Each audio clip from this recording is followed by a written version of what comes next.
Welcome to the Monday Markers program of the Battle of Homestead Foundation. This is our 25th straight week, and we're going to take a break for a while. There are plenty more markers or sites that could be talked about, but we'll save that for another time, hopefully. Today's topic is working class sports in Pittsburgh. When Art Rooney, the beloved patriarch of the Rooney family and the Steelers, died, several local commentators on TV and in print said that he had a lot of class. That evening, I was teaching up at IUP in the Master's Program of Industrial and Labor Relations, and I posed the question to this class of future labor professionals. What did it mean to say that Art Rooney had a lot of class? And there was a great deep silence and blank looks on people's faces. And then a voice piped up from the back of the room and said, "He had nice suits." So then I told them about what class meant, to at least many of us, that Father Jack O'Malley, Pittsburgh's labor priest, used to say that when Art Rooney came to Sunday Mass, which he did always when he was in town, that the collection would double. He was a guy who was famous in the Depression for taking care of the widows and the orphans. He paid tuition for street kids to go to Catholic schools and then some on to Catholic colleges. He was the kind of guy who, after beating, quote, America's team, Dallas Cowboys, in 1976 Super Bowl, was asked, "Were the Steelers now America's team?" And he instantly replied, "No, they're Pittsburgh's team." The Steelers became emblematic of a certain blue-collar ethic, work ethic for the region, as the coal, steel, and electrical industries collapsed, and the region was traumatized, and hundreds of thousands of people left. Rooney said of his father, Art, Dan Rooney said, We weren't raised to think about your skin color or your accent or the church you went to. What mattered was that you lived up to your word, pulled your weight, and looked out for your friends. Sport in Pittsburgh was deeply rooted in the industrial working class of the region. Friday night high school football games drew huge crowds. But baseball was the most popular of the early sports early in the 20th century. In the late 19th century, Captain Bill Jones, the technical father of the American steel industry, who had learned baseball from its inventor, Abner Doubleday, while they were both officers in the Civil War, the Union Army during the Civil War. He brought baseball to the Edgar Thomson steel plant, and the game from there set down deep roots in the industrial valleys of the region.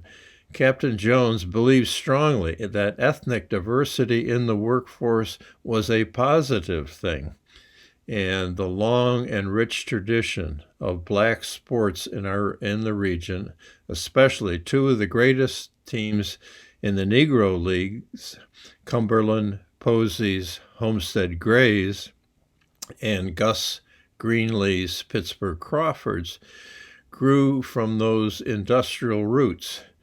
And they were the equals, if not better, than most major league teams of their era. Today, as the Steelers remain undefeated after 11 games, their black coach, Mike Tomlin, is one of the most successful coaches in football history, yet can be brutally self-critical, even when the Steelers win. During the Depression, Pittsburgh became a center of boxing, The Depression boxers, they called them, 6 champions of the world in various weights. Harry Greb, John Henry Lewis, Fritzie Zivic, the battling Croatian. Charley Burley, who never got a shot at the heavyweight championship, and was probably the inspiration for August Wilson's the character in Fences, but especially light heavyweight champion Billy Conn, whose 2 champion bouts with the great black champion Joe Louis created such interest that the Pittsburgh Pirates had to suspend the game in the 4th or 5th inning so that the entire crowd could listen to the great battle between Billy Conn and Joe Louis.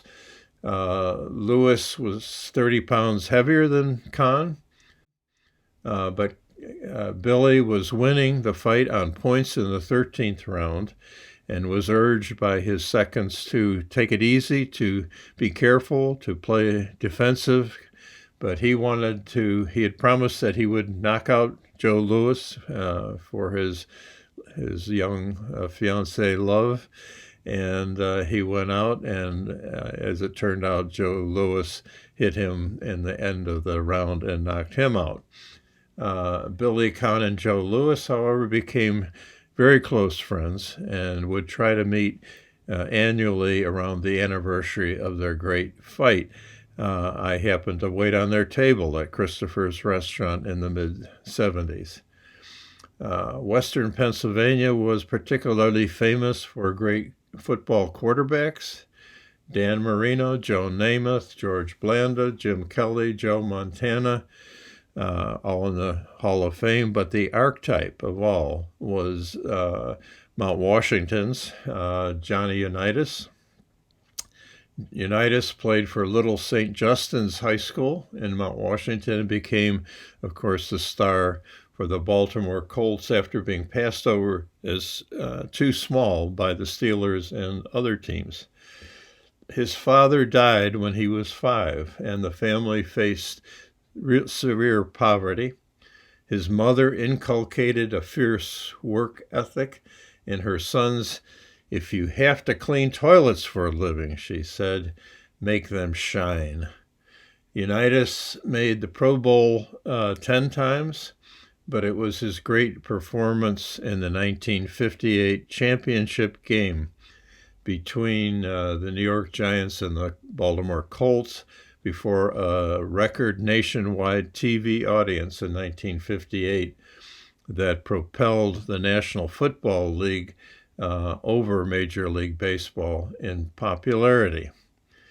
Presented with a Corvette as the game's most valuable player, he traded it in for a station wagon.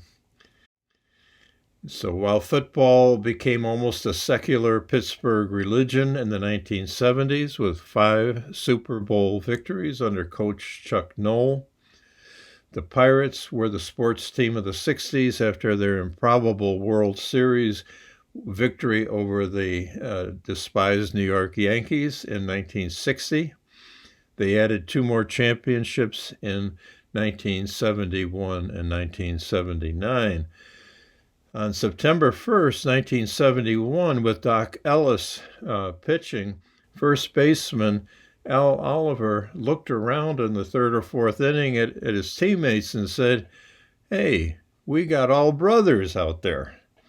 The Pirates were the first major league franchise to field an all-black and Latino team. No one more than Roberto Clemente, whose shirt I wear, and whose shirt is still about the most popular shirt at Pirate games. He died on an aid mission to Nicaragua after a devastating earthquake, and no one stood for Pittsburgh's attitude more than he. He said he exemplified this working class and family spirit of the Pirates. He said, "I said to myself, I am the minority group, am from the poor people. I represent the poor people. I represent the common people of America. So I'm going to be treated like a human being. I don't want to be treated like a Puerto Rican or a black. I want to be treated like any person who comes for a job. Equity, solidarity, and justice, the true Pittsburgh blue-collar ethic. So in closing, I want to thank sincerely Jackie Cavalier and Jason Kendall for their images and music and work ethic and production values on the Monday Markers series, to the Battle of Homestead Foundation, especially Rosemary Trump and John Hare, Jerry Fitzgibbons, Larry McCullough, and Howard Scott for their help and support in this project. Till the next time, solidarity forever. Take Me Out to the Ball Game, sung by Edward Meeker, Edison Record.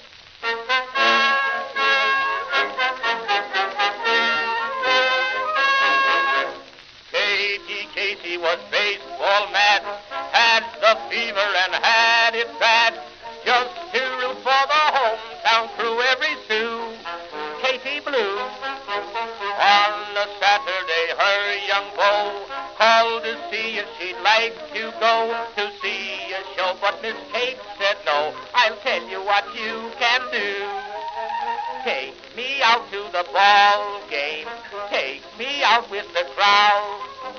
Buy me some peanuts and Cracker Jack. I don't care if